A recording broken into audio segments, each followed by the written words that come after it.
யாழில் பதனிழந்த ஐஸ்கிரீம் விற்பனையில் ஈடுபட்ட முகாமையாளருக்கு எதிராக சட்ட நடவடிக்கை எடுக்கப்பட்டுள்ளது. கல்வியங்காட்டு பகுதியில் அமைந்துள்ள ஃபோர்ட் சிட்டி முகாமையாளருக்கு எதிராகவே இவ்வாறு நடவடிக்கை எடுக்கப்பட்டுள்ளது.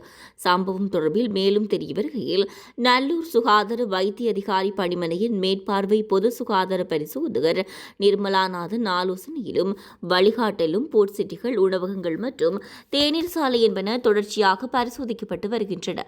இதன் அடிப்படையில் நல்லூர் பொது சுகாதார பரிசோதகர் அனுசூதனன் தலைமையிலான குழுவினரால் கடந்த 12ஆம் தேதி போர்ட் சிட்டிகள் பரிசோதிக்கப்பட்டன.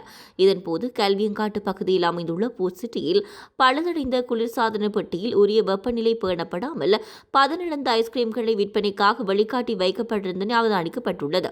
இதனையடுத்து பழுதடைந்த குளிர்சாதன பெட்டியுடன் பதனிழந்த ஐஸ்கிரீம்களை பொது சுகாதார பரிசோதகர் அனுசூதனன் கைப்பற்றியுள்ளார். இதன் பின்பு நேற்று ஃபோர்ட் சிட்டி முகாமையாளருக்கு எதிராக மேலதிக நீதவான் நீதிமன்றில் பொது சுகாதார பரிசோதகரால் வழக்கு தாக்கல் செய்யப்பட்டுள்ளது.